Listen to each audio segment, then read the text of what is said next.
Hello dear students. मेरा नाम अनिल कुमार श्रीवास्तव है। आज के इस पहले वीडियो में मैं अर्थशास्त्र और अर्थव्यवस्था के बीच अंतर करने जा रहा हूँ। भारतीय अर्थव्यवस्था का जो सिलेबस है यूपीएससी का, जो अधिकांश राज्य लोक सेवा आयोग भी अपनाते हैं, को मैंने पहले ही डिस्कस कर रखा है। इस समय मैं अर्थव्यवस्था और अर्थशास्त्र के बीच अंतर करने जा रहा हूँ। एक्चुअली अर्थव्यवस्था में जिस व्यवस्था में हम रहते हैं, जिस व्यवस्था में हम बाजार में जाते हैं और खर्च करते हैं, अपने जीविकोपार्जन के सामान जुटाते हैं, जैसे हम सरकार को देखते हैं, जैसे सरकार लोगों के लिए बजट लेकर के आती है, लोगों के जीवन को खुशहाल बनाने का कोशिश करती है, वैसे भी हमारा राज्य कल्याणकारी राज्य है। अनुच्छेद 38 के अनुसार और भी बहुत सारे काम सरकार करती है आर्थिक जगत में, जो कि लोगों के जीवन को सुविधाजनक बनाने के लिए होता है। जैसे सड़क बनवाती है, जैसे गांव-गांव बिजली लगवाती है, शहरों में बिजली के पोल डलवाती है, बिजली दौड़ाती है, रेलगाड़ी चलाती है, हवाई जहाज चलाती है। बहुत सारे काम ऐसे करती है जिससे लोगों का जीवन सुखमय हो। सिंचाई की व्यवस्था करती है, सब्सिडी देती है, सस्ता अनाज देती है, और भी बहुत सारे काम, कपड़ा लत्ता देती है, तेल वगैरह देती है, बहुत सारे काम करती रहती है। तो ये सभी के सभी अर्थव्यवस्था के ही पार्ट हैं। सिलेबस आप लोगों को डिस्कस किया जा चुका है। लेकिन दूसरी तरफ अर्थशास्त्र में हम उन सिद्धांतों के बारे में पढ़ते हैं जो यूनिवर्सिटी के प्रोफेसर तय करते हैं। दूसरे शब्दों में इसमें नेताओं या सरकार की भूमिका गौड़ होती है। इसमें यूनिवर्सिटी और कॉलेज के प्रोफेसर की भूमिका प्रमुख होती है, जो अकादमिक तरीके से वो पढ़ाते हैं।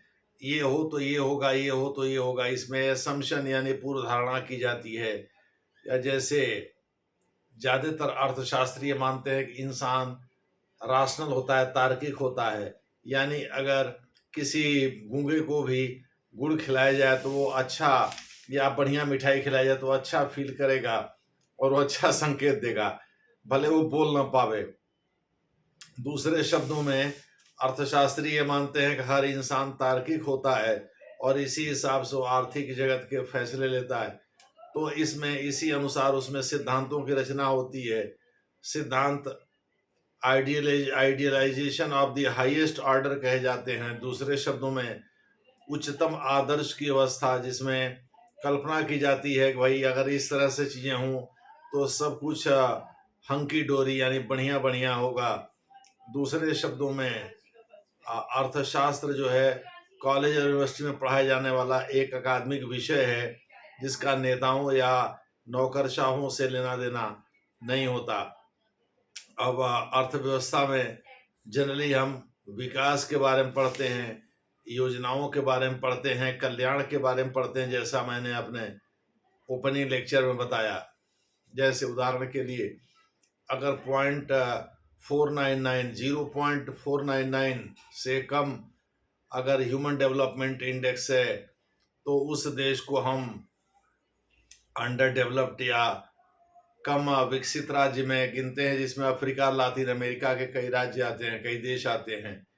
अगर 4.99 से लेकर के 0.499 से लेकर के 0.799 यानी 8 से थोड़ा सा कम, 0.8 से थोड़ा सा कम अगर अर्थव्यवस्था है तो उसे हम यानी 5 से लेकर के 0.799 कह सकते हैं। चूंकि 0.499 तो हम लोग गिन ही चुके हैं, तो 5 से लेकर के 0.799 के बीच अगर मानव विकास स्तर है तो उसे हम विकासशील देश, जैसे भारत और चीन आते हैं, विकासशील देश कहेंगे। और अगर 0.800 से लेकर के 1.000 के बीच अगर ह्यूमन डेवलपमेंट स्तर है, मानव विकास स्तर है, तो उसे हम विकसित राष्ट्र कहेंगे, जिसमें OECD organisation of economic cooperation and development के अधिकांश सदस्य देश आते हैं। दूसरे शब्दों में अमेरिका, यूरोप, ऑस्ट्रेलिया, न्यूजीलैंड के अधिकांश देश इसमें शामिल है, तो ये विकसित कहे जाते हैं। दूसरे शब्दों में भारत में, एशिया में भी, भारत में नहीं एशिया में भी बहुत सारे देश ऐसे जैसे सिंगापुर है, ये विकसित राष्ट्र में ही माने जाएंगे। भले ही वो सिटी स्टेट है, लेकिन उसकी विकास दर या भ्रष्टाचार का स्तर, जिसमें ट्रांसपेरेंसी इंटरनेशनल भी शामिल होता है, ये इसमें बहुत सारे और ने संगठन, वो UNDP, United Nations development programme, यानी सरकारी एनजीओ या गैर सरकारी संगठन सभी शामिल होते हैं। तो ये मानव विकास के स्तर को देखते हैं और उस आधार पर कल्पना करते हैं भाई इनकी स्थिति काफ़ी बेहतर है तो इनको विकासशील में जोड़ा जाए कि विकसित में जोड़ा जाए, अर्ध विकसित से इनको बाहर निकाला जाए। तो भारत तो अर्ध विकसित से काफ़ी पहले बाहर निकल गया है और अब विकसित की ओर अग्रसर है। नरेंद्र मोदी ने 2047 का टारगेट रखा है कि उस समय तक हम भारत को विकसित राष्ट्र बना देंगे। विश्व की तीसरी सबसे बड़ी अर्थव्यवस्था बनाने के लिए नरेंद्र मोदी लगातार कोशिश कर रहे हैं। हालांकि ये इसमें बहुत सारे हिकअप्स भी हैं और 2027 का उन्होंने टारगेट रखा है। तो इस प्रकार से विकास को मेजर करने के लिए हमारे पास दो तरीके हैं। एक तो इकोनॉमिक डेवलपमेंट का स्तर, आर्थिक विकास का स्तर, और दूसरा ह्यूमन डेवलपमेंट का स्तर, मानव विकास का स्तर। मानव विकास का स्तर हमने बता दिया कि 0 से लेकर के 0.499 के बीच अगर कोई देश का, किसी देश का मानव विकास का स्तर है तो वह अर्ध विकसित, 5 से लेकर के 0.799 के बीच है तो विकासशील, और अगर 0.8 से 800 से लेकर के 1.00 यानी 0 से 1 के बीच में ही मेजर किया जाता है ह्यूमन डेवलपमेंट इंडेक्स को। यूएनडीपी की अगर हम बात माने, सबसे पहले पाकिस्तानी मूल के अर्थशास्त्री प्रोफेसर महबूबुल हक ने 1990 में यह कॉन्सेप्ट दिया था। महबूबुल हक साहब और बाद में चल कर के जोसेफ स्टिग्लिट्ज़ नोबेल लॉरिएट हैं। अमर्त्य सेन जो सेन इंडेक्स के लिए जाने जाते हैं। बहुत सारे अर्थशास्त्रियों ने इस दिशा में काम किया और इन लोगों ने चीज़ों को आगे बढ़ाया। तो मोटे तौर पर अगर मानव विकास के स्तर को देखा जाए तो सिंगापुर एशिया में यह एक विकसित राष्ट्र कहलाएगा। उधर यूरोप में नॉर्वे, स्वीडन, फिनलैंड, आप कह सकते हैं स्विट्जरलैंड, आइसलैंड, यानी Scandinavian and non Scandinavian country जो कि ज़्यादातर पश्चिमी यूरोप में स्थित हैं, अटलांटिक के तट के सहारे, वो इसमें आएंगे। ये तो इस प्रकार से विकास को मेजर करने के दो तरीके हैं। एक तो ह्यूमन डेवलपमेंट इंडेक्स है जो कि हमने आपको बताया, ह्यूमन डेवलपमेंट लेवल कह सकते हैं, इंडेक्स तो बाद में तैयार होता है।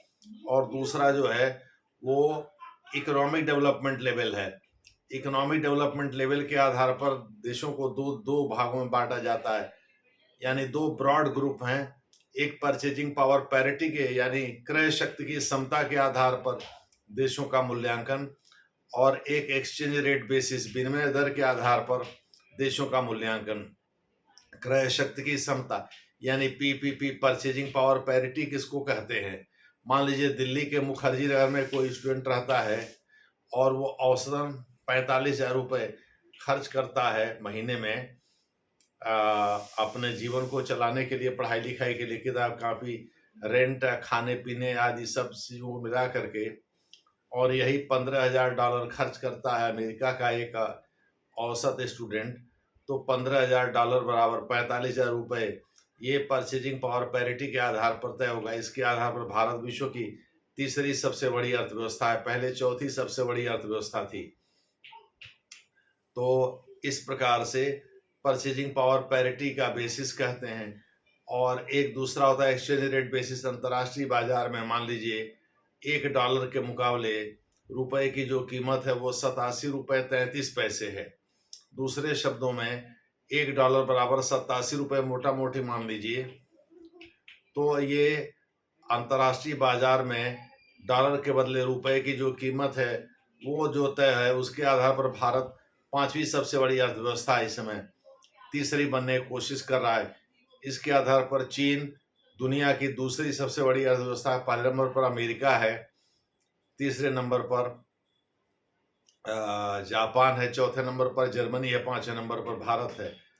इस प्रकार से ये रैंकिंग की गई है। अब भारत तीसरी सबसे बड़ी अर्थव्यवस्था बनना चाहता है, जिसके लिए $5 ट्रिलियन की इकॉनमी यानी 5 लाख करोड़ की अर्थव्यवस्था डॉलर में होनी चाहिए। दूसरे शब्दों में मोटा मोटी आप समझ लीजिए 40 लाख रुपए के बराबर अगर हमारा जीडीपी है। दूसरे शब्दों में अगर हमारा जीडीपी जो इस साल बजट है वो 37 लाख रुपए का संभवता है। अब उसमें थोड़ा सा और जोड़ दीजिए, 40 लाख प्लस अगर हो जाता है, चूंकि 87 रुपये बराबर $1 है, तो आप कह सकते हैं 42-43 लाख रुपए के बराबर यदि हमारा जीडीपी हो जाता है तो ये विश्व की तीसरी सबसे बड़ी अर्थव्यवस्था हम बन जाएंगे। भारत सरकार उसी की कोशिश में लगी हुई है।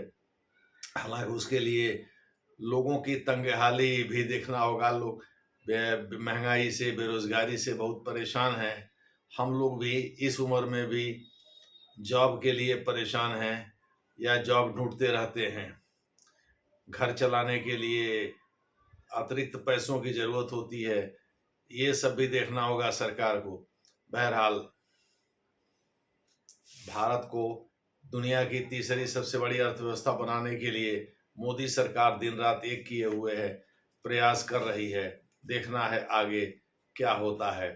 तो इस प्रकार से अर्थशास्त्र और अर्थव्यवस्था में अंतर है। हम लोग अर्थव्यवस्था में वैसे विकास की दर दोनों स्तर पर, पीपीपी के आधार पर भी और एक्सचेंज रेट बेसिस के आधार पर भी दोनों देखेंगे, साथ ही मानव विकास के स्तर के आधार पर भी देखेंगे। ये सभी अर्थव्यवस्था के हिस्सा हैं। हालांकि इनका सैद्धांतिक इनपुट अर्थशास्त्र से आता है। अर्थव्यवस्था को अंग्रेजी में डिफाइन किया जाता है, system under which and in which a man strives to earn his livelihood, यानी एक ऐसी प्रणाली जिसके तहत और जिसके द्वारा इंसान रह करके, यानी जिसमें रह करके इंसान अपने जीविका को चलाने की कोशिश करता है, उसे हम अर्थव्यवस्था कहते हैं। और अर्थशास्त्र इज ए थियोरेटिकल फ्रेमवर्क, यानी अर्थशास्त्र जो है एक थियोरेटिकल फ्रेमवर्क, एक सैद्धांतिक ढांचा है, which is prepared at the college and university level by the university professors, यानी कॉलेज और यूनिवर्सिटी के स्तर पर जिसे यूनिवर्सिटी प्रोफेसर के द्वारा तैयार किया जाता है या एकेडमिशियन के द्वारा तैयार किया जाता है, जिसमें कुछ एसम्पशन किए जाते हैं, कंक्लूजन ड्रॉ किया जाता है, एक थियोरेटिकल फ्रेमवर्क बनाया जाता है, उसे हम अर्थशास्त्र कहते हैं। यानी अगर ऐसा हो तो ऐसा होगा, ऐसा हो तो ऐसा होगा। इसीलिए ज़्यादातर अर्थशास्त्री, मैंने शुरू में ही बताया, इंसान को राशनल मानते हैं, यानी तार्किक मानते हैं। खैर, अब आप ये चीज़ें समझ गए होंगे। हमको जो पढ़ना है वो भारतीय अर्थव्यवस्था पढ़ना है, न कि अर्थशास्त्र पढ़ना है। दूसरे शब्दों में हम भारतीय अर्थव्यवस्था के बारे में जानकारी एकत्रित करेंगे, यही सिलेबस में भी है, न कि अर्थशास्त्र के बारे में। यानी हम अकादमिक एक्सरसाइज नहीं करेंगे, हम ऑपरेशनल एक्सरसाइज करेंगे, जो व्यवहार में होता है, जिसके आधार पर दुनिया चलती है या भारत की अर्थव्यवस्था चलती है, उसके बारे में हम जानकारी एकत्रित करेंगे। इसमें कुछ चीज़ें अर्थशास्त्र से भी आएंगी, लेकिन इसका ये मतलब नहीं, ओवरलैपिंग एरिया, इसका ये मतलब नहीं हम अर्थशास्त्र पढ़ रहे हैं। वो ओवरलैपिंग यानी अति आच्छादन पर आधारित क्षेत्र होंगे, ओवरलैपिंग एरिया होंगे। इसका ये कतई मतलब नहीं है कि हम जो है अर्थशास्त्र पढ़ रहे हैं या अर्थशास्त्र की कई शाखाएं पढ़ रहे हैं, जैसे micro economics, growth economics, monetary economics, कई शाखाएं उसमें होती हैं, फिजिकल इकोनॉमिक्स। दूसरे शब्दों में राजकोषीय अर्थव्यवस्था, मौद्रिक अर्थव्यवस्था, विकास अर्थव्यवस्था, समष्टि अर्थव्यवस्था, व्यष्टि अर्थव्यवस्था, यानी या अर्थशास्त्र अर्थव्यवस्था की जगह अर्थशास्त्र कहें तो ज़्यादा अच्छा होगा। व्यष्टि अर्थशास्त्र, समष्टि अर्थशास्त्र, विकास अर्थशास्त्र, मौद्रिक अर्थशास्त्र और राजकोषीय अर्थशास्त्र, इस प्रकार से ये सब चीज़ें इकोनॉमिक्स के अंतर्गत पढ़ी जाती हैं, जो कॉलेज और यूनिवर्सिटी स्तर पर पढ़ाया जाता है। उसका लेमैन से कोई लेना देना नहीं है। लेकिन हम और आप तो एक जर्नलिस्ट बनने जा रहे हैं, यानी ब्यूरोक्रेट जो होता है वो जर्नलिस्ट होता है, सामान्यज्ञ होता है, उसे सभी विषयों का ज्ञान होना चाहिए। चूंकि वो, इसीलिए मैं इसको इंडियन आलू सर्विस बोलता हूँ। आईएएस का full form Indian administrative service ना होकर के इंडियन आलू सर्विस बोलता हूँ। जैसे आलू सभी सब्जी के साथ फिट हो जाता है, वैसे आईएएस को चाहे मधुमक्खी विभाग दीजिए, चाहे शुअर विभाग दीजिए, शुगर विभाग दीजिए, चाहे डिस्ट्रिक्ट मजिस्ट्रेट का प्रभार सौंपिए, वो सारे काम कर लेता है, निपुण होता है। चाहे पर्वतीय विकास क्षेत्र सौंपिए, वो सब काम कर लेता है, यानी जर्नलिस्ट ऑफ ऑल सॉर्ट्स कहा जाता है। आजकल बहस भारत में जर्नलिस्ट वर्सेस स्पेशलिस्ट, यानी सामान्यज्ञ वर्सेस विशेषज्ञ बनाम विशेषज्ञ की खूब चलती रहती है बहस। तो हम लोग वास्तव में भारतीय अर्थव्यवस्था के बारे में पढ़ेंगे और इसी की विशेषताओं का जिक्र हम लोग करेंगे।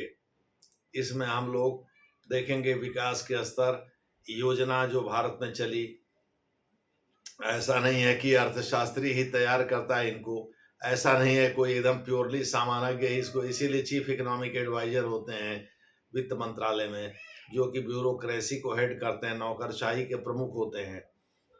दूसरे शब्दों में वो तो प्योरली इकोनॉमिक्स के फील्ड से ही आते हैं। लेकिन हम आपको बताते चलें कि ये वास्तुतः आईएएस अधिकारी जो होते हैं वो सामान्यज्ञ ही होते हैं, यानी सभी विषयों का थोड़ा थोड़ा इनको ज्ञान होता है। किसी भी चीज़ के बारे में डेप्थ में नॉलेज रखने की इनसे अपेक्षा भी नहीं की जाती और होना भी नहीं चाहिए, क्योंकि इनको नौकरशाही के रूप में नेता इस्तेमाल करते हैं। ये इंस्ट्रूमेंट हैं। TSR सुब्रमण्यम, भारत सरकार के पूर्व कैबिनेट सेक्रेटरी, वो कहा करते थे कि भाई आईएएस और आईपीएस तो इंस्ट्रूमेंट होते हैं, इनका इस्तेमाल करना आना चाहिए नेताओं को।